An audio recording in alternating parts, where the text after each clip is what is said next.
Hey all you heads and headettes, how you doing? I'm Joel Martin for Help on the Way, Grateful Dead Guitar Instruction, or HOTWGDGI. Happy birthday, dear Jerry. Happy birthday, dear Jerry. Happy birthday, dear Jerry. Happy birthday, the greatest of them all. That's right, it's Jerry Garcia's 80th birthday today, if you're watching on August 1st, 2022. I'm celebrating, the Bears are celebrating.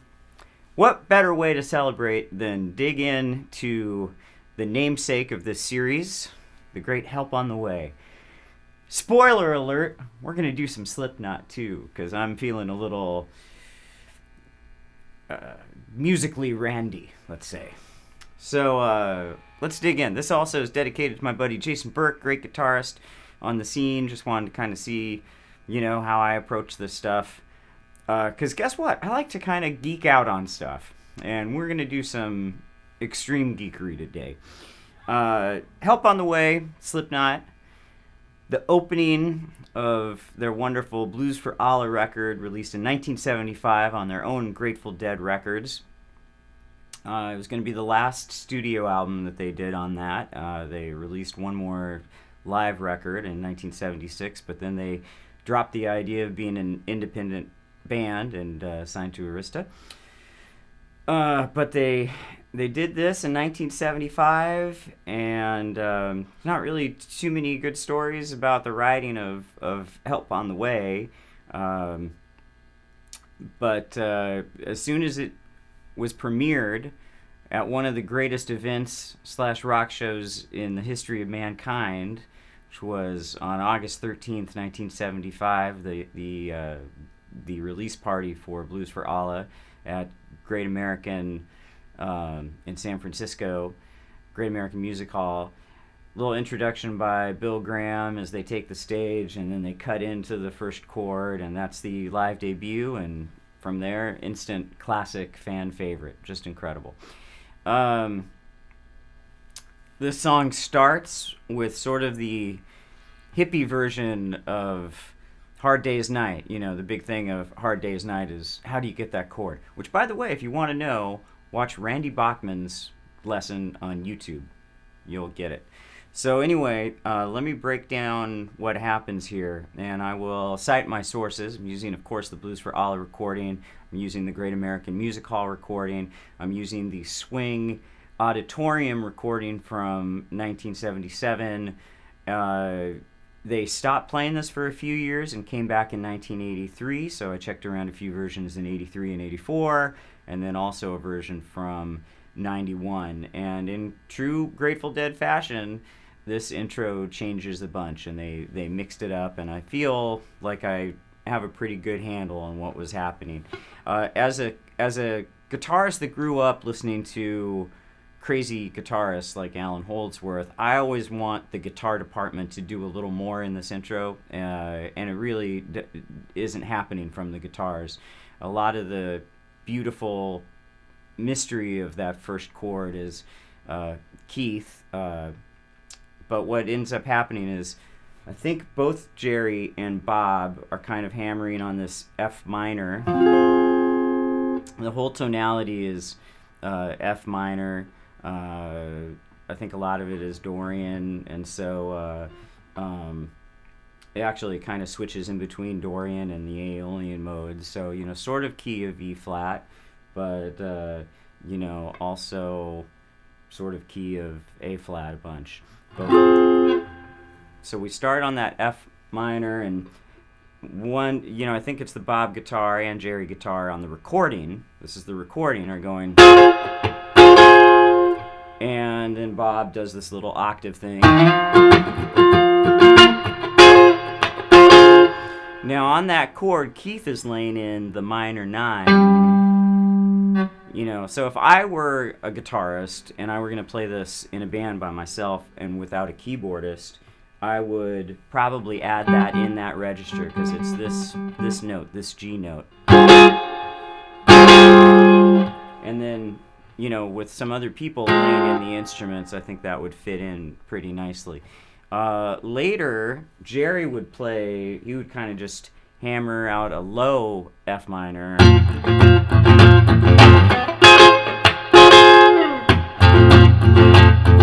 And Bob would play sort of an F add 9.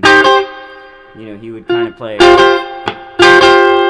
So having those two guitars playing that together would be that beautiful little harmonic rub that we like so much.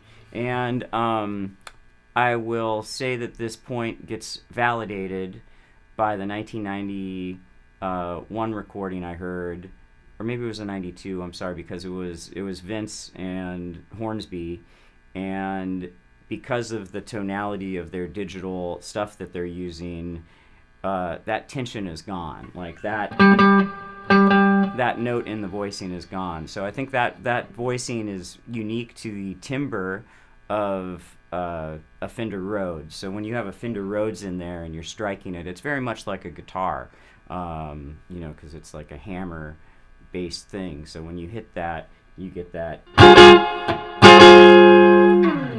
Jerry starts this whole monster riff for the verse with his pinky. So if you're one of those players that just does the 3 fingers, let's break that habit and get the pinky on this riff, because it's pinky heavy on this song.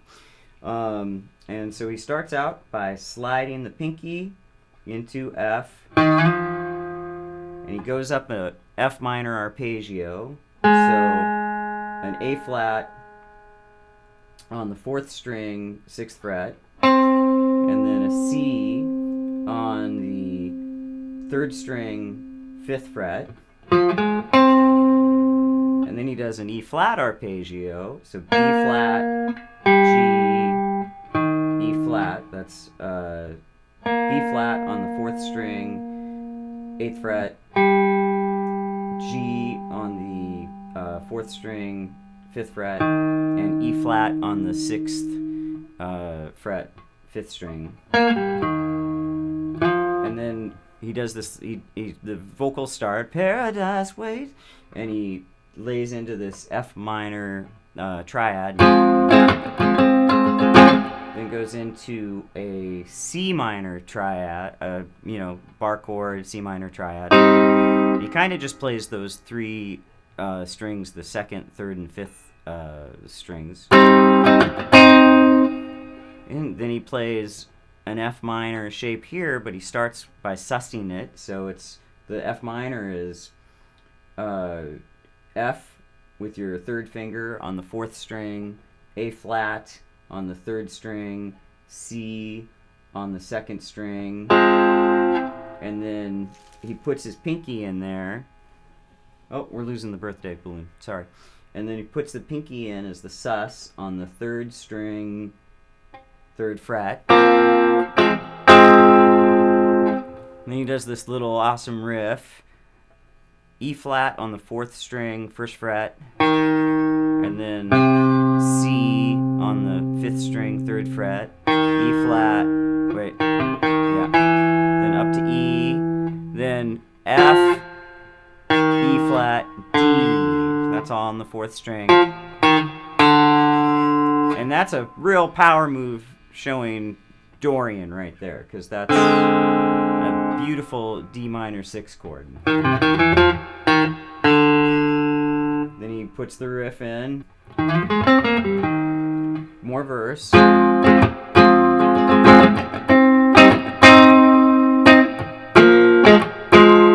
Now he does that riff, but he goes up to the F, so... Right? Now also, the way the 2 guitars are complementing each other on the record, Bobby's playing this sort of F minor here, and he adds on the great E minor 9 voicing here, so you get up to the C. So that's F minor on the 1st fret, then he goes up to the 8th fret with the exact same shape. And then he is so sensitive to what Jerry and Keith are doing, he kind of just stays on this F minor shape, the one kind of where we started,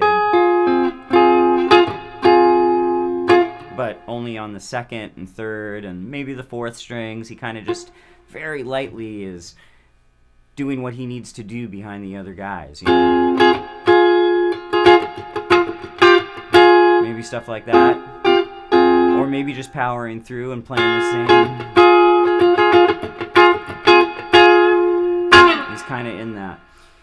So then we have the next section, which is so cool, you know, and Jerry is playing sort of one of the weirdest shapes that I've seen him play. He kind of sticks sort of all, you know, based here on this shape, and he starts with an A flat on the 4th string, 6th fret, a C with the 2nd finger on the 3rd string, 5th fret, and he starts this voicing with the pinky on F on the 6th fret, 2nd string, and he walks this line down on the 2nd string with his other fingers. So he goes, and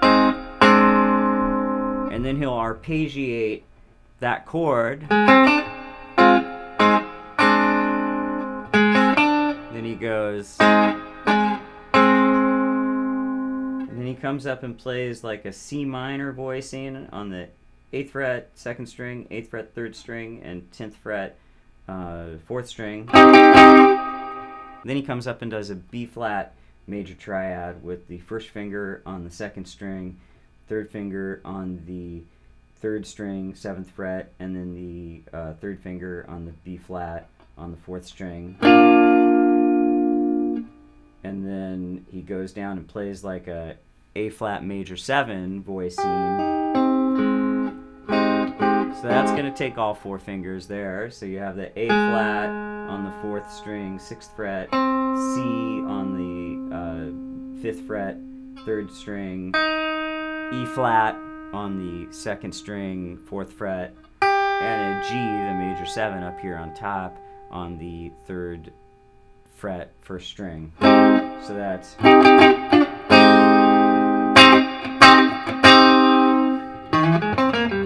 So then he repeats that lick, which we've already worked on, and then does the reverse chord.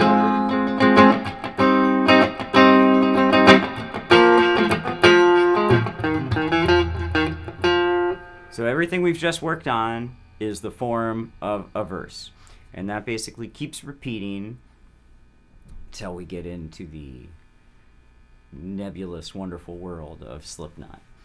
So you start with the big, powerful F minor chord. And now we're using ingredients that we've played before, but we're going to play sort of a bouncier version of that F minor arpeggio thing. So we're not going to slide in. We're going to start cold on the 8th fret, 8th fret, 5th string. We're going to do the arpeggio up. And then we're going to close it off with the pinky on the 8th fret, 4th string. And then use the 2nd finger on the 6th fret, 4th string. So he does that once. So, then does the arpeggio again, the F minor arpeggio. And then does the E flat arpeggio, but we're going to add a C on the bottom on the 6th string, so it kind of makes it a C minor 7 arpeggio. Alright? And then an F again. So that whole thing is pretty cool.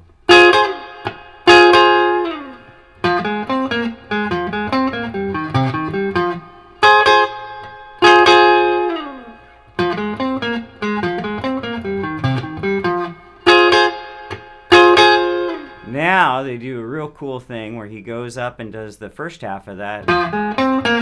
And now we're going to move this around to a diminished lick, which since we're playing F minor here, I would say this is a F sharp diminished, because the progression is F minor, then this passing diminished chord, and then he ends up doing the arpeggio again, but up in G minor, which is pretty cool.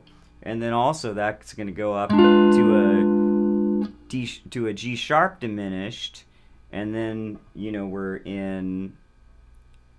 Well, eventually it's going to get to A minor, but not quite yet. So we have the.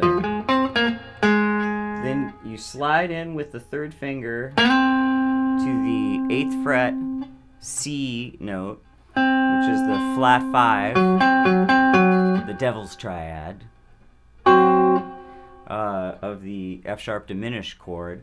And if you played around with diminished chords and diminished scales before, they're really fun on guitar because it's a symmetric chord, which means every note is the exact same distance to the next note. It's none of this half step, whole step stuff that we know from our major and minor scales, but it's, we're here, and so what's going to happen is we're starting on the C, then we're going to play on the 3rd string, 8th fret, we're going to play an E flat, and then we're going to play another minor third away, so that's a minor third, right? Now we're going to play another minor third away to the F sharp,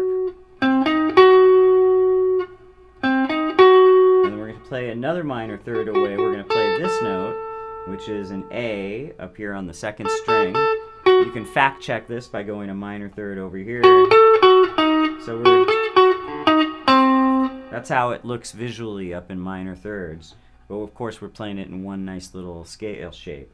So you have C, E flat, F sharp, A with your 3rd finger, C with your 1st finger, and then you walk it back down, A, F sharp, E flat or D sharp, C. So that's... And actually what Jerry does is then he arpeggiates it back down, so...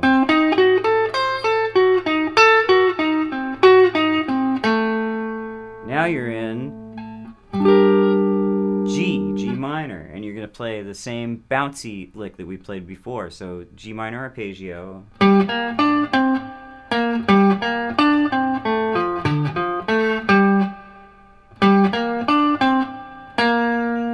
Then it's going to be a flat or G sharp diminished arpeggio. And it's the exact same pattern we played before, it's just a whole step up. So you're starting with your 3rd finger on the D of the 12th fret, 4th string, and a minor third up to F on the 3rd string, 10th fret, and then pinky out to the 13th fret, 3rd string, and then a B on the 2nd string, 12th fret, 1st finger on the D, so that's your octave, and then you're going to walk it back down.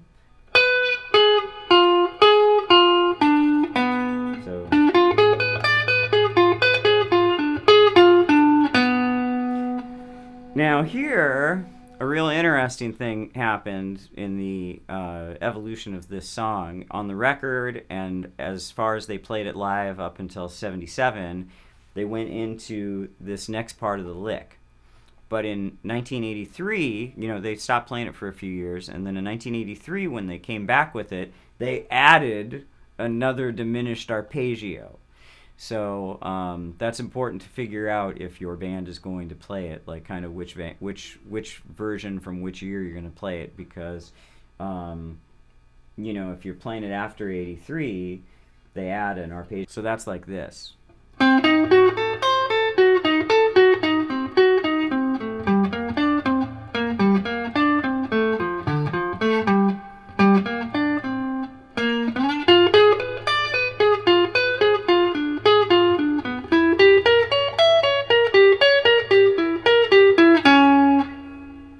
Before 1977, they just went.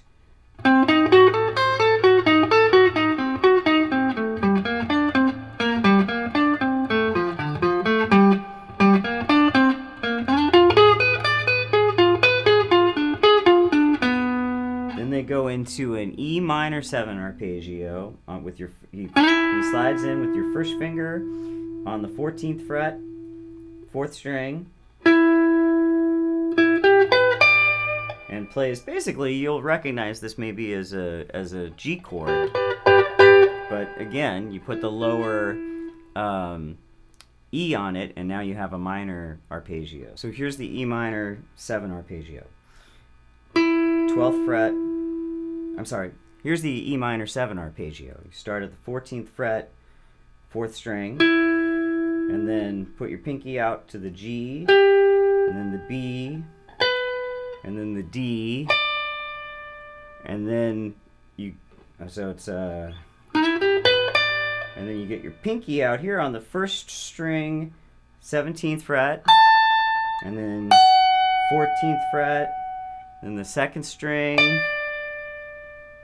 D, and then the 3rd string B on the 16th fret, so that's...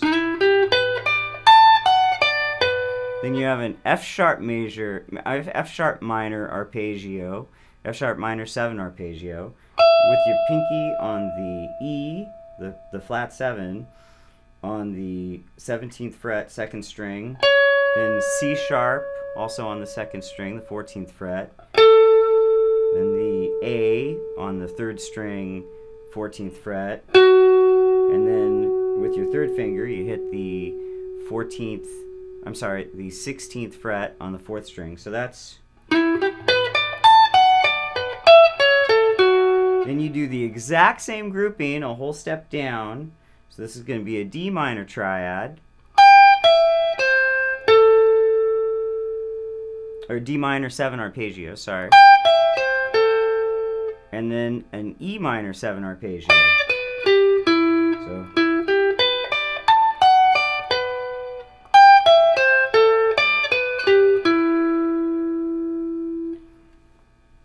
Then you go down to a B minor 7 arpeggio, same grouping. Then an A minor 7 arpeggio with, it looks like a C chord here, so it's 1st finger on the 2nd string, 8th fret, and then 9th fret, 3rd string, E, and then 4th string, 10th fret, 3rd finger, and then closing it off on the A, and then pinky on the 7th fret, 3rd string. We're going to do a E minor 7 arpeggio, so it's pinky on the D, which is the flat 7 again, and then 1st finger on B, 2nd finger on G, pinky on E, and then you're in A minor, and you get to do the whole rest of Slipknot. I'll let you guys figure that out with your ears, because it's pretty much the same ingredients. One thing that's kind of hard, again, with the timbre of Keith's Fender Rhodes is sometimes when they're doing the, like I'll pick the F minor arpeggio, sometimes when Jerry's hitting that note, which is the G, the 9, Keith is hitting the root. And there's a couple other little rubs, so it's like, it sounds great in the mix because it's just this big sonic sauce of weirdness, but when you're playing everything, it's a little weird. Also, to do this stuff, I recommend getting some kind of digital tool that you can slow the music down. I use a great thing called the Amazing Slowdowner. Great name, right? And that's what it does. It slows the music down in an amazing way. And you can move the pitch around, you can move the speed around, you can loop little sections. It's really good to practice and figure stuff out. It's been a wonderful tool. That was actually recommended to me by Mike Garson. So when Mike Garson says buy something, I go and buy something. And that's it. That's the end of the road. This whole deal. Can you handle it? I hope you've had a fun time doing this stuff. I sure have. This has been such a great run. I've met some really cool people. I mean, that was sort of my goal when I started was I'm going to put this out. Let's sort of expand the community, meet some heads, see if I can help and be of service, celebrate Jerry and all his greatness. And that, I would say, has happened. So please keep watching these. Stay in touch if you have questions. If you want to do like a special little private masterclass, let me know. We can do that over Zoom, or if you're in the LA area, we can do an in-person lesson, and we can talk about modes and scale creations and chord creation, Grateful Dead music, other music. Fine, okay. You want to learn some King Crimson? We'll do that. So anyway, everybody, take care, and thank you so much for being a part of this experience. And happy birthday, Jerry.